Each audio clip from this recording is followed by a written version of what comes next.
আল্লাহ বলছেন আমি পুরস্কার দেব তোমাদের দুইটা। সুবহানাল্লাহ। পুরস্কার কয়টা? এক নাম্বার, তিনি আমাদের মাফ করে দিবেন। সুবহানাল্লাহ বলেন। পৃথিবী না জানুক আমি তো জানি আমি কি পাপ করেছি, হায় আমার পাপের করলে বিচার, বাঁচার আমার নাই উপায়, দয়াময় তুমি মাফ করো গো আমার। পরীক্ষা দেওয়া এক অতন্ত প্রহরী, বলেন ঠিক কিনা? আমরা কি কাপুরুষের মতো এখানে বসে আছি? আইন চাই, এটি আমাদের প্রাণের দাবি, এটি আমাদের কলিজার দাবি, বলেন ঠিক কিনা? আমরা আল্লাহর আইন ছাড়া কারোর আইন আমরা মানতে চাই না। জীবনে এক বেলা খেয়ে থাকতে চাই, না খেয়ে মরতে চাই, পেটে পাথর বেঁধে থাকতে চাই, এরপরও আল্লাহর আইন চাই, বলেন ঠিক? শিল্পপতি আছে যাদের কোটি কোটি টাকা যাকাত আদায় করে সরকার থেকে নিয়ে নিবে, এই চিন্তায় তারা বামপন্থীদের টাকা দিয়ে চালায় যাতে ইসলাম কায়েম হতে না পারে। আপনি কি আসল তথ্য জানেন?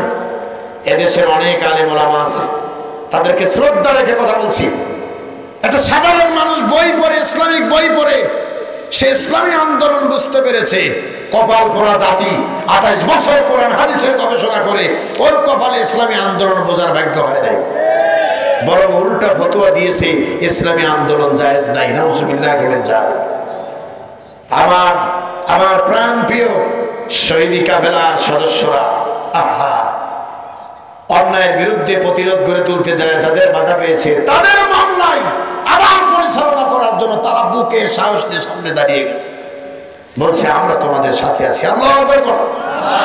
আমার বন্ধুগণ, আমরা যদি আল্লাহ দেওয়া বিধান অনুযায়ী যদি আমরা তাকওয়া অর্জন করতে পারতাম, তাহলে কয়েকটা বিষয় আমাদের খেয়াল করা দরকার ছিল। এক নাম্বার বিষয় হলো, যদি কোনো ব্যক্তির ভিতরে আল্লাহর ভয় জাগ্রত হয়ে যায়, ওই ব্যক্তি কখনো ওজনে কম দিতে পারবে না, খাদ্যে ভেজাল দিতে পারবে না। কথা বল না কেন?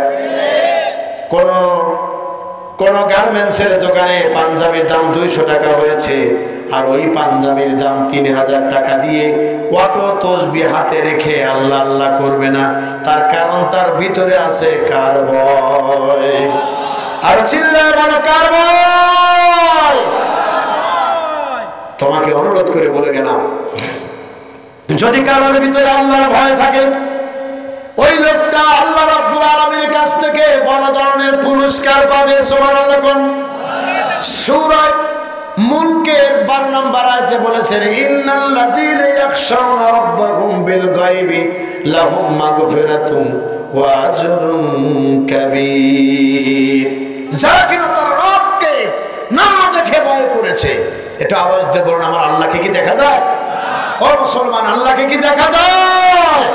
না, আল্লাহকে দেখা যায় না, বরং না দেখে অদৃশ্যের মালিককে যে ভয় করতে পেরেছে, আল্লাহ বলছেন আমি পুরস্কার দেব তোমাদের দুইটা। সুবহানাল্লাহ। পুরস্কার কয়টা? এক নাম্বার, তিনি আমাদের মাফ করে দিবেন। সুবহানাল্লাহ বলেন।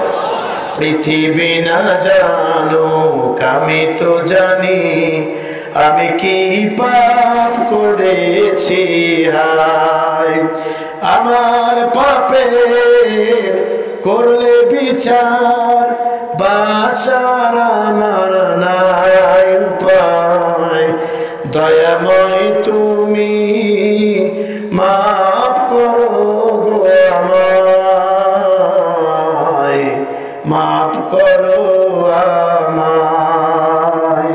বলেন আমিন। আর চিল্লায় বলেন আমিন। ভাইজান, আপনাদের কি খুব কষ্ট হচ্ছে? আমার বন্ধুগণ, অল্প একটু সময়ের মধ্যে আমরা দোয়ার ভিতরে চলে যাব। যে কথা আপনাদেরকে বলেছি, এখন 11টা 38 মিনিট বাজে, আর 15 মিনিট 17 মিনিট কথা বলা যাবে। এইটুক সময় যদি আপনারা আমার কথাটা যদি মনোযোগ দিয়ে শুনতে পারেন, তাহলে দুটি উপকার আপনার হতেই পারে। আল্লাহ পাক বলেছেন, না দেখে যদি আমাকে ভয় করো, দুইটা পুরস্কার দেবে। এক নাম্বার, আমি ক্ষমা করে দিব, আর 2 নাম্বার হলো বড় ধরনের পুরস্কার, আমি আল্লাহর জান্নাত তোমাদেরকে দান করবো। জোরে বলেন সুবহানাল্লাহ। অনেক বড় পুরস্কার হিসেবে জান্নাত তোমাদেরকে দিব। এখন কোন মহিলার ভিতরে যদি আল্লাহর ভয় থাকে, আপনাদের এই ঈশ্বর দিতে আছে কিনা জানি না, আপনার ভিতরে যদি কোনো মহিলার ভিতরে যদি আল্লাহর ভয় যদি জাগ্রত হতো, সে কখনো নিজের স্বামীকে বাদ দিয়ে পরকীয়া করতে যেত না। কথা বলেন না কেন? সে কোনোদিন অন্য পুরুষের সঙ্গে নরম ভাষায় কথা পর্যন্ত সে বলতো না। আল্লাহর ভয় যদি কোনো মহিলার কলিজার ভিতরে থাকতো, সে কোনোদিন এমন পোশাক পরিহিত অবস্থায় বাইরে যেত না যা পড়লে মানুষের চোখের সামনে তার সৌন্দর্য ফুটে ওঠে। বলেন ঠিক কিনা? এখন মার্কেটগুলোতে পুরুষ শূন্য হয়ে গেছে। অধিকাংশ মার্কেটগুলোতে আপনি দেখবেন মহিলা ছাড়া আর কোনো কাস্টমার পাওয়া যায় না। ঈদের মার্কেট, পুরুষেরা ইনকাম করার জন্য গায়ের চামড়া পরায় ফেলতেছে, আর এই চামড়া পরানো টাকা নিয়ে যায়। বাজারের ঊর্ধ্বগতি দামের কারণে পুরুষ শূন্য হয়ে গেছে বাজারগুলো, কিন্তু মহিলাদের দৌরাত্ম্য কিন্তু এখনো কি কমে নাই। আপনি যে কোনো মার্কেটে যাবেন, গিয়ে দেখবেন পরপুরুষের সঙ্গে ভদ্র ভাষায় ভদ্র ফ্যামিলি। আপনি রাস্তায় দাঁড়ায় থাকবেন, দেখবেন অহংকার হোক আর পর্দার জন্য হোক, ভালো করে কথাটা বোঝেন, একটা মহিলা একটা কথাও বলবে না। আপনি যদি ইচ্ছাকৃতভাবে বলেন যে আপনি এই পোশাক পরেছেন কেন, সারা এলাকায় আপনার নামে মানহানি মামলা দিয়ে দিবে। অথচ পাবনা বাজারে যায় পরিচিত নাই অপরিচিত নাই, দোকান বইয়ের সঙ্গে এমন ভাবে গা ঘেঁষে বসে কাপড় দেখতেছে, নিজের শরীরের সমস্ত অঙ্গ প্রত্যঙ্গর বিবরণ দিয়ে কাপড় কিনে বাড়িতে আসতেছে। বলেন ঠিক কিনা? আমরা অনেক পুরুষ মানুষও আছি যারা নারীর চেয়ে অধম, বাংলায় যাকে বলা হয় নরাধম। আমরা ওই মহিলাদেরকে আমরাও ছেড়ে দিয়েছি, তাদের লাগাম ধরে রাখতে পারি না। আপনি যদি বিশ্বাস না করেন, তাহলে আপনি সমুদ্র সৈকতে যান, আপনি বিভিন্ন পিকনিক স্পটে যান, কক্সেস বাজারে যান। আমি নিজে চোখে দেখে আর কক্সেস বাজারের ওই পানির কাছে আমি যাই না। কেন যাই না জানেন? ওর রুচি আমার হারায় গেছে। একদিন দেখে রুচি হারায় গেছে। কিভাবে হারাইছে জানেন? বেরিটি ব্যাগ হাতে নিয়ে, ভিল একজোড়া হাতে নিয়ে দাঁড়ায় আছে মফিস পানির উপরে। জিজ্ঞাসা করা হয়েছে, যাবা না আপনি এখানে দাঁড়িয়ে কেন? বললো আমার ঘরে এক স্ত্রী আছে। স্ত্রী না, স্ত্রী। কথা কন না? কি আছে? স্ত্রী আছে। বলো কি হয়েছে তাতে? বলে আমার সঙ্গে কন্ট্যাক্ট করেছে, আমাকে কক্সেস বাজার নিয়ে গোসল করাতে হবে। বাধ্য হয়ে আমি উপরে ভ্যানিটি ব্যাগ নিয়ে দাঁড়ায় আছি, আমার মফিস নিচে নামছে, জলহস্তির মতো গোসল করতেছে। তাহলে জলহস্তি কার সঙ্গে গোসল করে? বলে 64 জেলার পুরুষ এখানে নেমে পড়ছে। কপাল পোড়া জাতি। ওই মহিলা আবার গর্ভবতী হলো, হুজুরের কাছে পানির বোতল নিয়ে গেছে। হুজুর একটু পানি ভরে দেন, মালটা যেন ঠিক মতো হয়। কথা কন না? আরো যারা বলেন ঠিক কিনা? যে নারীর শরীরের গঠন, বুক, পিঠ, অঙ্গ প্রত্যঙ্গ আর তার সৌন্দর্য নিজের স্বামী রেখে অন্য পর পুরুষের দৃষ্টিগোচর হলো, এই 2 নাম্বার জিনিসের ভিতর থেকে তো 1 নাম্বার জিনিস বের হওয়া সম্ভব না। কথা বলেন ঠিক কিনা? অনেকেই বলতেছে, 2-4 জন জোরে বলতেছে, ঠিক ওরা বিয়েই করেনি। এর ভিতরে 2-4 জন আবার, যেহেতু মহিলারা এখানে নাই, মনে বড় দুঃখ। তার কারণ আমার দেশে পুরুষ নির্যাতনের মামলা কিন্তু অত সহজে হয় না যত সহজে নারী নির্যাতনের মামলা হয়।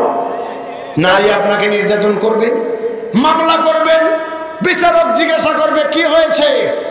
স্যার আমার স্ত্রী আমাকে পানি দেয় না, আমার স্ত্রী আমার কাপড় চোপড় পরিষ্কার করে না, আমার স্ত্রী আমার কথা শোনে না, সারাক্ষণ ফোন নিয়ে থাকে, এজন্য আমি এই স্ত্রী রাখবো না। স্ত্রীকে জিজ্ঞাসা করছে কি হয়েছে? কয় আমি ওরে শুধু এগুলোই করে না, ওরে মাঝে মাঝে 2-4টা চরও দিই স্যার, কিন্তু তাও আমার ইচ্ছা ওর ভাত আমি খাবো। বিচারক উল্টে ঘুরে উঠে বলবে, বেয়াদব, তোর স্ত্রী তোরে পানি না দিতে কি হয়েছে? তুই তাড়াতাড়ি বাড়ি নিয়ে যা। কয় না আমি তো তারা তালাক দিয়ে দিছি, এলাকার ইমামরা বলে দিছে যে বউ জায়েজ নেই। আরে তাড়াতাড়ি নিয়ে যায়, ইমাম সহ, তুই সহ, আমি সহ সব জেনে চলে যাবো। ফজর নামাজ পড়ে তসবিহ পড়েছে ঠিকই, কথা কয় না। আমি আপনাদের ওয়াজ শোনাতে পারলাম না। আমি আল্লাহর কাছে শুকরিয়া আদায় করছি যে আমার সময়টা শেষ হয়ে গেল। তার কারণ আপনারা যদি একটু শুধু আমার দিকে না তাকিয়ে কি শোনার কি হায় আল্লাহ এবার এত রাতে কে দিবে কালেকশন আসলে করা লাগবে। উঠতেছে কেন? অদ্ভুত ব্যাপার। আপনারা চলে যাচ্ছেন, রাগ হতেছে আপনাদের? আপনারা সত্যি করে অন্তর থেকে বলেন আমি আশা থেকে আপনারা রাগ করছেন? খুশি তো আলহামদুলিল্লাহ। আরে অন্য একদিন আবার অন্য মাহফিলে এসে হেলালি সাহেব অরিজিনাল প্রধান বক্তা হয়ে যাবে ইনশাআল্লাহ। আপনারা জানতে পারবেন, হঠাৎ করে আপনারা জানবেন হেলালি সাহেব আসতেছে। সেদিন তো আর কেউ বলবে না যে একজন বক্তার পরিবর্তে আসছে নাকি। তারপর আমি এমন একজন বক্তার পরিবর্তে আসছি যার স্নেহ ভালোবাসা আজ থেকে এক যুগ আগেই মাথায় হাত দিয়ে পাইছি আলহামদুলিল্লাহ। আমরা একজন আর একজনকে আল্লাহর জন্য ভালোবাসি। সুবহানাল্লাহ। প্রিয় বন্ধুগণ, কালেকশনের কথা আমি বলবো, তবে আমার কয়েকটা কথা এখনো বাকি আছে। কথাগুলোকে বলবো আমার বন্ধুগণ।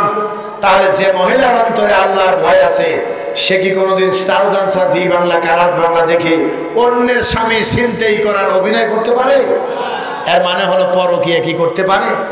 আমার দেশে পরকীয়া আছে না নাই? আর চিল্লায় বলো আছে না নাই? সেই পরকীয়ার বিশাল সবল যেখান থেকে সৃষ্টি হয়েছে সেই সৃষ্টিকৃত জায়গার নাম হলো আমার পার্শ্ববর্তী বন্ধু দেশ থেকে। আমরা এটা জানতাম না, বুঝতাম না।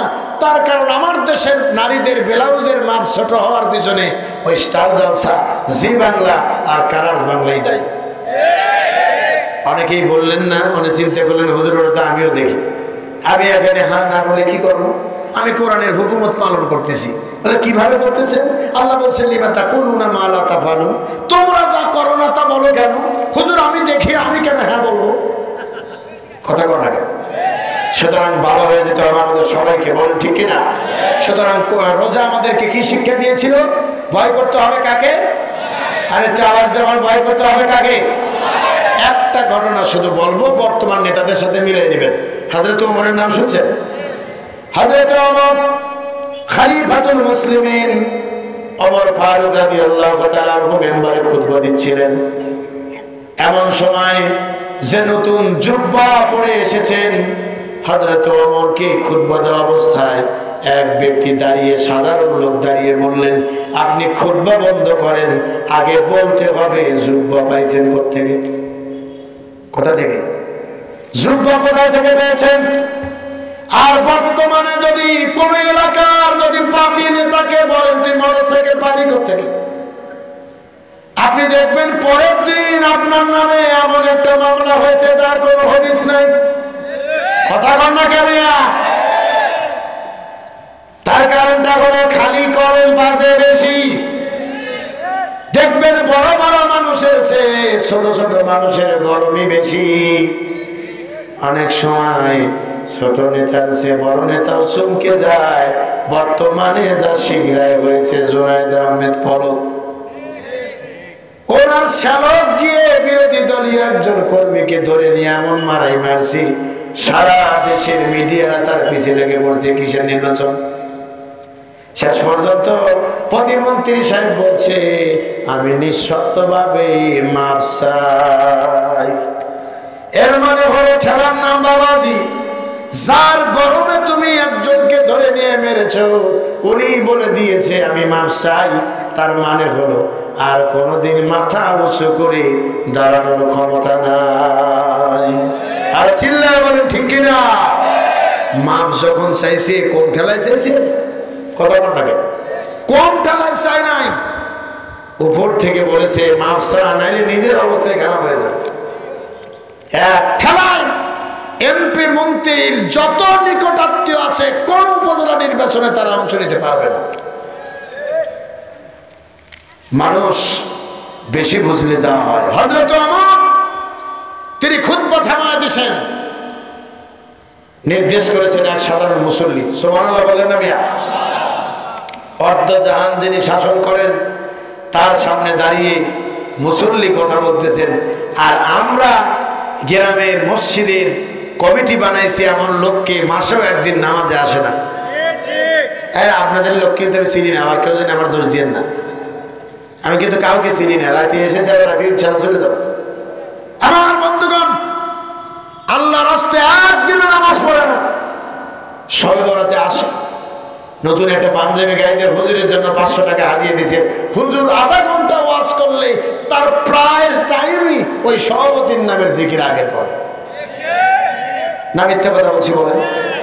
আর যদি বড় একটা প্লেটে খাবার দিয়ে হুজুরকে দোয়া করেন, তাহলে দেখবেন হুজুরের ওনার জাত বংশ যা আছে জান্নাতের 4র্থ তলা থেকে বন্টন আরম্ভ হয়েছে। নিচতলাতে নেমে এসেছে আর বলছে, আপনি নিজেই এখনই বললে আমরা ঠেলে ঠেলে আপনাকেও ঢুকিয়ে দেব।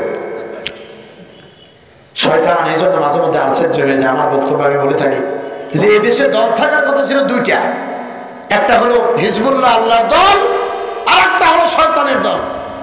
কিন্তু দল আছে এখন 3টা, আল্লাহর দলও আছে, শয়তানের দলও আছে, মাঝখানে আর একটা দল আছে নাম নিরপেক্ষ দল। এই দলের সদস্য সংখ্যা অনেক বেশি। হাজি সাহেব আছে, পীর সাহেব আছে, কথা কয় না, বুজুর্গানে দিন আছে, মুফতি সাহেব আছে, আলেম সাহেব আছে। শুধু খালি পরীক্ষা করার জন্য আগামীকাল জিজ্ঞাসা করবেন, হুজুর আপনি কোন দল করেন? আপনি দেখবেন অটোমেটিক বলে ফেলবে, আমি রাজনীতি ফাজনীতি বুঝি না, আমার নাম নিরপেক্ষ। কথা কয় না, কথা বলেন ঠিক কিনা? আমার নাম কি পেক্ষ? নিরপেক্ষ। এর মানে কি বলেন? নিরপেক্ষ মানে কি? এর মানে হলো যে আমি কোনো বেদালের ভিতরে নেই, আসলে মূল বেদাল উনি। হযরতে ওমর বললেন, খুতবা বন্ধ করছে কেন? বলে আমি জানতে চাই জুব্বা পাইছেন কোত্থেকে। এটা আপনার কাপড়ের মতো আমার কাপড় পাইতেছে, কিন্তু জুব্বা হয়নি। হযরতে ওমর খুতবা বন্ধ করে ডেকে বললেন, ঠিকই বলেছ, বিদেশ থেকে যে কাপড় আমাদেরকে দেওয়া হয়েছে, এই কাপড়ের এক অংশ দিয়ে একজনের জুব্বা হয় না। কিন্তু আমার ছেলে আব্দুল্লাহ, সেও মুসলমান, সেও একটা পেয়েছে, আমিও একটা পেয়েছি। আব্দুল্লাহটা সঙ্গে দিয়া আমারটা সাথে লাগাইয়া জোড়া দিয়া এই দেখো একটা জুব্বা বানায় আমি গায়ে দিয়েছি। কত জাহান যিনি শাসন করেন, ওনার মুখ দিয়ে যদি এই কথা বের হয়, বলেন তো দেখি কি পরিমাণ আল্লাহর ভয় থাকলে এই কথা বের হতে পারে? আল্লাহর ভয়। হযরত ওমরের ভিতরে আরেকটি কথা আমার মনে পড়লো, কষ্ট হচ্ছে না তো আপনাদের? হযরত ওমরের ছেলে বলেছিল, বাবা আমার যে জামা কাপড় পরে যায়, আমার বন্ধুরা, আমার কাছের লোকজন আমাকে টিটকেলি করে, তা আপনার কাছে টাকা থাকলে কিছু দেন? কয় না, আমার কাছে তো টাকা নাই। বলে আপনি রাষ্ট্রপ্রধান, কিছু আপনি মাল অগ্রিম চান। বাইতুল মালের সম্পাদকের কাছে চলে গেছে হযরত ওমরের পক্ষ থেকে, যা বললেন আগামী মাস অর্থাৎ রানিং মাস শেষ হওয়ার আগে আমি আপনার কাছে কিছু কি অগ্রিম বেতন চাচ্ছি। হযরত ওমর মেসেজ লিখে পাঠিয়ে দিয়েছেন। বাইতুল মাল সম্পাদকের পাওয়ার আবার কত বেশি দেখেন। সে আবার বলছে, আমিরুল মুমিনিনকে গিয়ে বলেন আগামী যে 15 দিন বা 10 দিন যে বাকি আছে, এই কয়েকদিন বেঁচে থাকার তার কোনো গ্যারান্টি আছে নাকি, এই একটা সনদ যেন আমার কাছে পাঠায় দেয়। আর আমি আল্লাহ হাফেজ বলেন না, আর তো কয়েক মিনিট পর তো চলেই যাবো। কিন্তু এই কথার ওজন যদি আমার দেশের একজন নেতার ভিতরে থাকতো, তাহলে এই রাস্তাঘাট ইট বালু সিমেন্টের নয়, বরং স্বর্ণের রাস্তা হয়ে যেত। এত টাকা রাস্তাঘাটে বাজেট করা হয়েছে, বলেন ঠিক কিনা? আমার বন্ধুগণ, হযরত ওমরের কাছে ছেলে নিয়ে এসেছে ঘুরে, ডেকে বলল, বাবা এই যে তোমার চিঠির বড় কি উত্তরে এটি লিখে দিয়েছে, এখন কি করা যায়? হযরত ওমর তিনি বললেন, এখানে আমি ওমরের করার কিছুই নাই। যদি আমার আপনার মতো নেতা হতো, তাহলে বলতো ওর চাকরি খা, ওর 14 বংশ খা, আমার কামদার চাকরি করে আমার টাকা দিতে সাহস পায় না, সব দেশের সম্পদ তো আমারই। কথা বল না কেন? সেই ওমর বলছিলেন যে ফোরাতের তীরে যদি একটা কুকুর পানি পান করতে গিয়ে যদি আঘাতপ্রাপ্ত হয়, কিয়ামতের দিন ওমরকে আল্লাহর কাঠগড়ায় দাঁড়িয়ে জবাবদিহি করতে হবে। মানুষের জীবন নিয়ে ছিনিমিনি খেলো না, মানুষকে অবজ্ঞা করো না। মনে রাখবা, মাজলুম তখন কাঁদে যখন পৃথিবীর সব ঘুমিয়ে যায়, আর ওই সত্তার কাছে কান্দে যে সত্তা ঘুমায় না, তিনি সব শোনেন, আলিমুল গায়ব, তিনি সব দেখেন। আর বান্দাকে বলে, বান্দা চিন্তা করিস না, আমি সাথ দিয়েছি কিন্তু ছেড়ে দিব না। এটা আওয়াজ দিয়ে বলেন ঠিক কিনা? আল্লাহ সাথ দিয়েছেন কিন্তু ছেড়ে কি দিবেন? দিবেন না। আমার বন্ধুগণ, অনেক কথা বলতে পারতাম, আমার সেই নির্ধারিত সময় আমি ধরে ফেলে দিয়েছি, আপনারা কষ্ট পাইছেন নাকি? তবে আপনাদেরকে ধন্যবাদ জানাচ্ছি এই জন্য যে এইভাবে ভাঙা কোনো মাহফিলে কথা বলাটা জীবনের বড় রিস্ক। এটা আপনি বুঝবেন না, যে যে কর্ম করে সেই জানে। আমি ভিতরে আগে প্রথম জিজ্ঞাসা করেছি আমার তারেক ভাই যে আসবেন না, এই মেসেজ মানুষকে জানাইছেন কিনা। যদি না জানায় আমাকে নিয়ে যান, তাহলে জাতির সঙ্গে চূড়ান্ত প্রতারণা করা হবে। আমি তাদেরকে প্রশ্ন করেছি, তারা বলেছে হুজুর মানুষ জেনে গেছে। আল্লাহু আকবার। জেনে যাওয়ার পরেও যারা বসেছে, আমি মনে করি এরা আগুনে পোড়ানো কয়লার সমতুল্য। এরা ইমানের পথে পরীক্ষা দেওয়া এক অতন্ত প্রহরী, বলেন ঠিক কিনা? আমরা কি কাপুরুষের মতো এখানে বসে আছি? আল্লাহু আকবার বলেন। আমরা রমজান থেকে কয়েকটা শিক্ষার কথা শুধু হেডিং বলবো। 1 নম্বর শিক্ষা তাকওয়া অর্জন করতে বলেছে রমজান আমাদেরকে। 2 নম্বর শিক্ষা হলো সহানুভূতি, দয়া, প্রেম, ভালোবাসা। এই রমজান আমাদের শিখিয়ে দিয়েছে, ঠিক কিনা বলেন? কিভাবে শিখাইলো? এখন এর ওয়াজ খালি একদিক দিয়ে নিতে থাকেন, দেখেন কত দূর চলে যায়। এই রমজান আমাদের ভালোবাসা শিক্ষা দিয়েছে। কিভাবে দিয়েছে? সাদকাতুল ফিতর ওয়াজিব করেছে। এর মানে হলো তুমি একা ভালো মন্দ খাবে তা হতে পারে না। তোমার টাকার ভিতরে ওই গরিব অসহায় দুস্থ মানুষের অধিকার লুকিয়ে আছে, তার অধিকারটাকে বুঝে দাও, সেও ভালো মন্দ খাবে, বলেন ঠিক কিনা? তবে আমার দেশে কিন্তু এখন ধনী গরিব নাই, সবাই 115 টাকা দেওয়া শুরু করছে।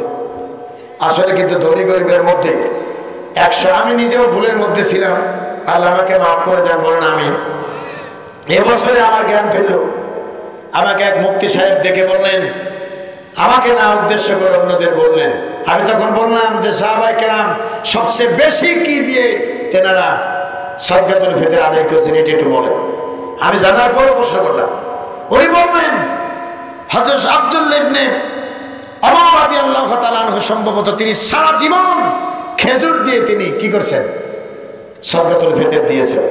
আর আমার দেশে 115 টাকা কোটিপতিও দিয়ে দেয়। আমার দেশের উচিত ছিল, এদেশের আমি খেয়াল করে দেখেছি, একটা সমাজের যদি সাদকাতুল ফিতর যদি এই স্তর হিসেবে যদি দিয়ে দিত, তাহলে এক একজনের 1000, 1500, 2000, 2900 প্লাস টাকা হয়েছে একটা সদকার ভিতরে। আল্লাহু আকবার। এখন ঈদের দিনে যদি একটা ফ্যামিলিকে 2900 টাকা যদি দিয়ে দিতাম, আমি আবুল বাশার হেলালি, ওই ফ্যামিলিতে গরুর গোশত দিয়ে ঈদ করতো, কোনো সমস্যা ছিল না। কিন্তু আমরা সব 115 টাকার গ্রুপ হয়ে গেছি, ধনী গরিব সব আমরা এক কাতারে ভুক্ত হয়ে গেছি। এ দিয়ে কিন্তু আপনার অধিকার আদায় হয় নাই, মনে রাখবেন। সংগ্রামী ভাইয়েরা আমার, রমজান আমাদের শিক্ষা দিয়েছে সহানুভূতি প্রদর্শন করতে হবে। মানবতার নবী আবার হাদিস বলে দিয়েছেন, লা ইয়ারহামুল্লাহ মান লা ইয়ারহামুন নাস, যে ব্যক্তি মানুষের উপর দয়া করে না, আল্লাহ তার উপরে রহম করে না। চিল্লায় বলো আল্লাহু আকবার। যে লোকটা 13টা বছর মক্কায় মার খাইলেন, কত বছর? ও ভাই কষ্ট হয়ে গেছে তাই না? আমি কয়েকটা মিনিট চাই নিছি, রাগ করতেছেন কি?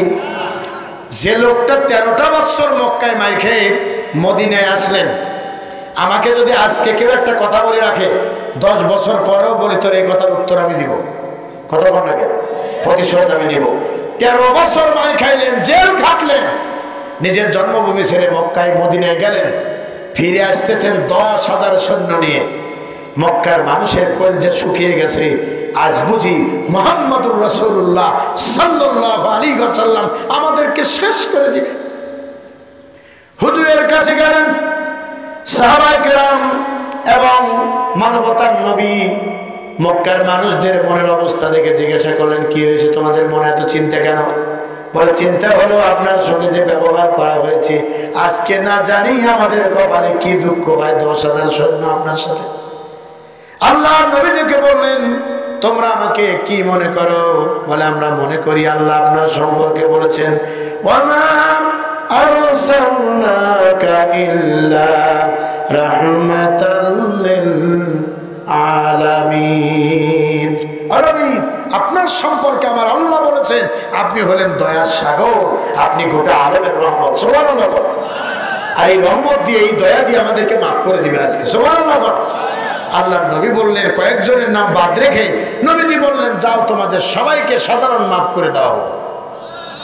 না সুবহানাল্লাহ বাড়ি যা বলবেন না, রাস্তায় কেউ মামলা দিতে পারে। সুবহানাল্লাহ ভেজালে জিনিস। সুবহানাল্লাহ মানে হলো আল্লাহ পুত এবং পবিত্র। এই কথাই কেউ বিশ্বাসী হলে সে কোনোদিনও মানুষের তৈরি করা আইন মানবে না। কার আইন মানবে? আর চিল্লায়া কার আইন মানবে? আমরা আল্লাহর আইন চাই। একটু এই গভীর রাতে চিৎকারতে বলতে হবে আমরা কি চাই। হ্যাঁ, আমার সঙ্গে যারা একমত আছেন একসঙ্গে বলেন আমরা কার আইন চাই? আল্লাহর আইন চাই। এটি আমাদের প্রাণের দাবি, এটি আমাদের কলিজার দাবি। বলেন ঠিক কিনা? আমরা আল্লাহর আইন ছাড়া কারোর আইন আমরা মানতে চাই না।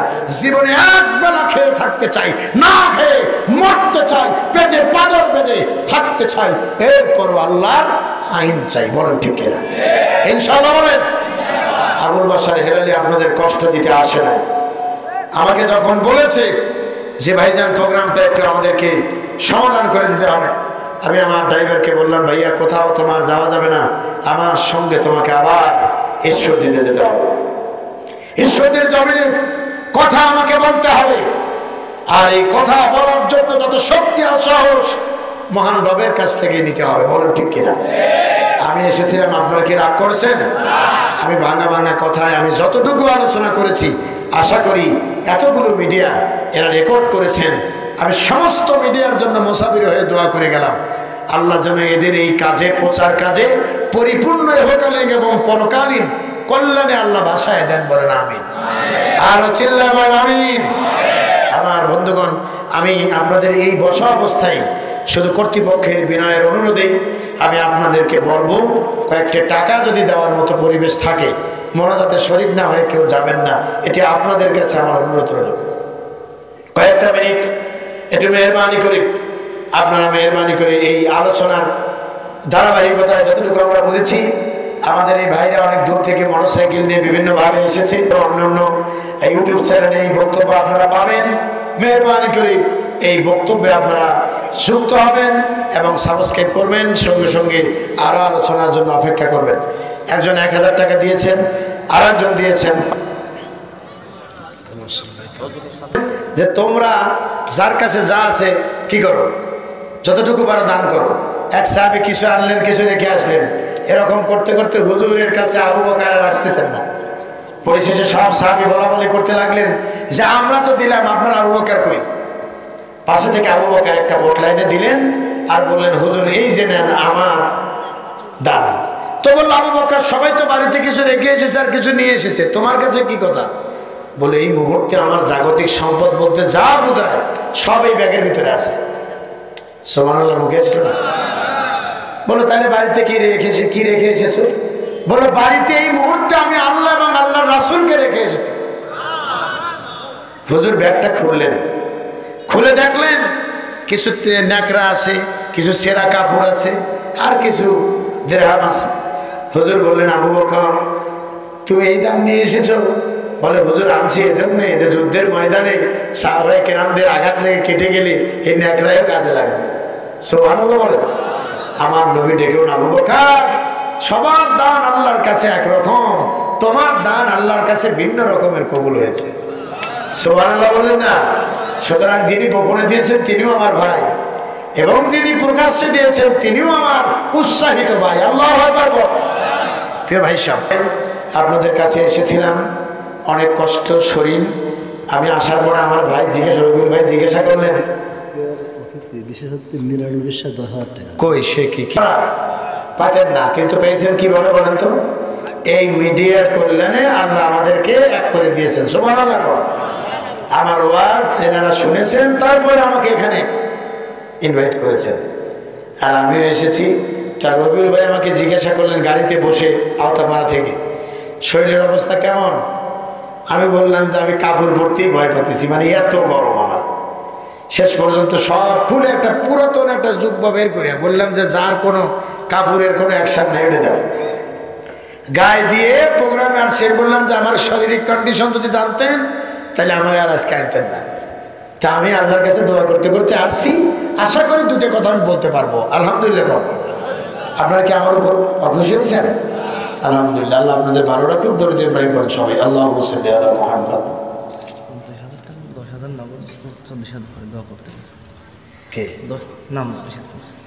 একই আন্দোলন তথা কোরআনের এই রাজ প্রতিষ্ঠার সংগ্রামে যুক্ত থাকতে পারি, বলুন আমিন। আর চিল্লায় বলুন আমিন, আল্লাহুম্মা আমিন।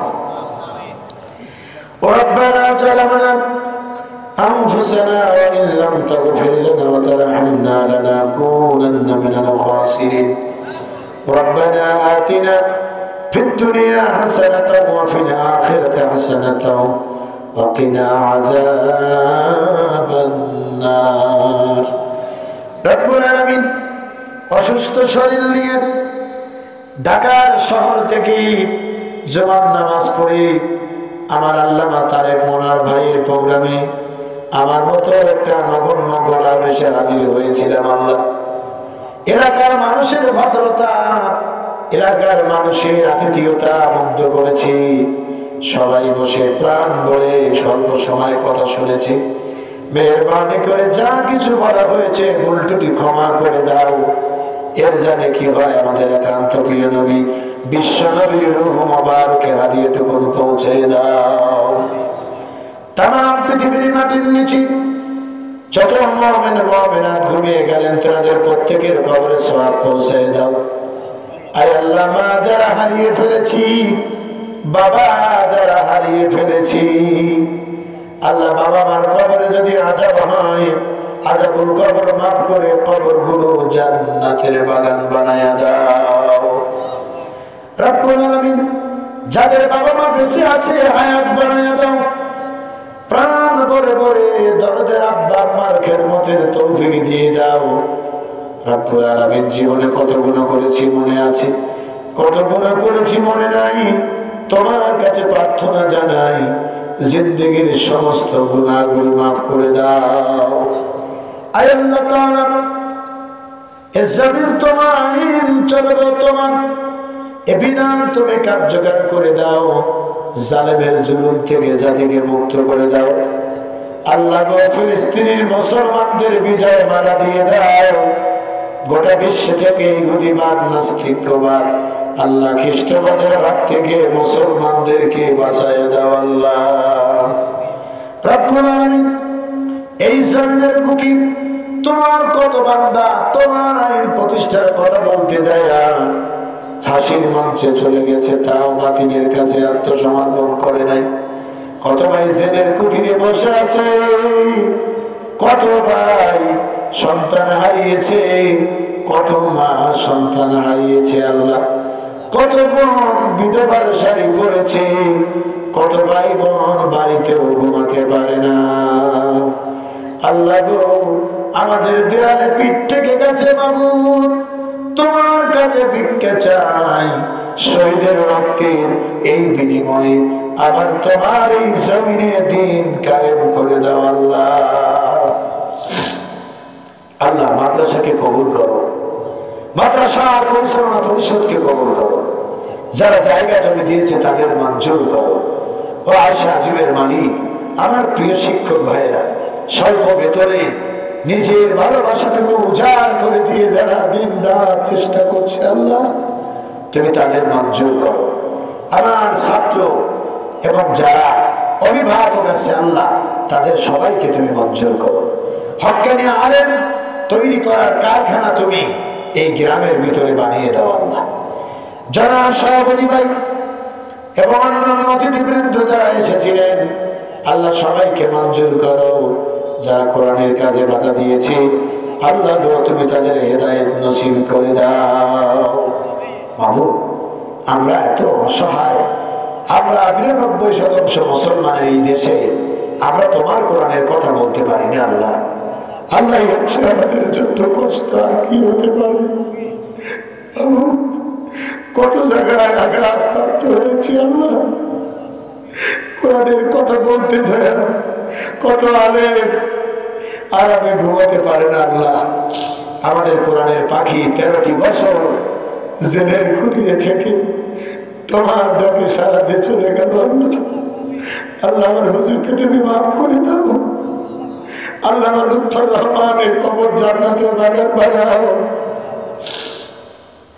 আমার তারেক মোনার ভাইয়ের হায়াত বাড়ায় দাও। আল্লাহ, তার শরীর সুস্থ রাখো। মাবুদ তুমি দ্বীনের কাজের সকল বাধা দূর করে দাও। রব্বুল আলামিন জীবন ভর শুনেছি মদিনা মদিনা, মদিনায় যাওয়ার মতো ভাগ্য আমাদের অনেকেরই হয় নাই। মদিনার যে সোনার মানুষটিকে একবার স্বপ্ন দেখলে দোজখের আগুন হারাম হয়ে যায়। তোমার বন্ধুকে না দেখাইয়া মমত দিও না। যদি না দেখা দাও পর জীবনে একদিনের জন্যও ভালোবাসি আমরা তোমার নবীকে, এ মানুষটিকেও তুমি তার কাতারে দাঁড় করাই দিও আল্লাহ। আল্লাহ গো, এলাকার মাটির নিচে যারা ঘুমিয়ে গেছে তাদের মাফ করে দাও। এই মাহফিলে যারা মুরব্বি এসেছেন আবু বকর সিদ্দিকের মতো বানায় দাও, যুবকদেরকে খালিদ বিন ওলীদের মতো বানায় দাও, আমার মা বোনগুলোকে হযরতে খাদিজা এবং ফাতেমার মতো বানায় দাও আল্লাহ। আয় আল্লাহ, যে যেখান থেকে এসেছি একা যাওয়ার মতো ক্ষমতা আমাদের কারো নাই, তোমার কুদরতি নিজাত দিয়ে পৌঁছার ব্যবস্থা করে দাও। আয় আল্লাহ, একটা কথা বলে বিদায় হয়ে যায়, জীবনে একদিনের জন্য হলেও হায়াত থাকতে যেন দেখে যেতে পারি তোমার জমিনে তোমার আইন চলছে আল্লাহ। আল্লাহ, এই ভিক্ষাটুকু তোমার কাছে চাই, মেহেরবানি করে তুমি কবুল করো। রব্বানা তাকাব্বাল মিন্না ইন্নাকা আনতাস সামিউল আলিম ওয়া তুব আলাইনা ইন্নাকা আনতাত তাওয়াবুর রহিম। সুবহানা রাব্বিকা রাব্বিল ইজ্জাতি আম্মা ইয়াসিফুন ওয়া সালামুন আলাল মুরসালিন walhamdulillahi rabbil alamin waj'al akhir kalamina 'indal maut la ilaha illa Allah Muhammadur Rasulullah. Assalamu alaikum warahmatullahi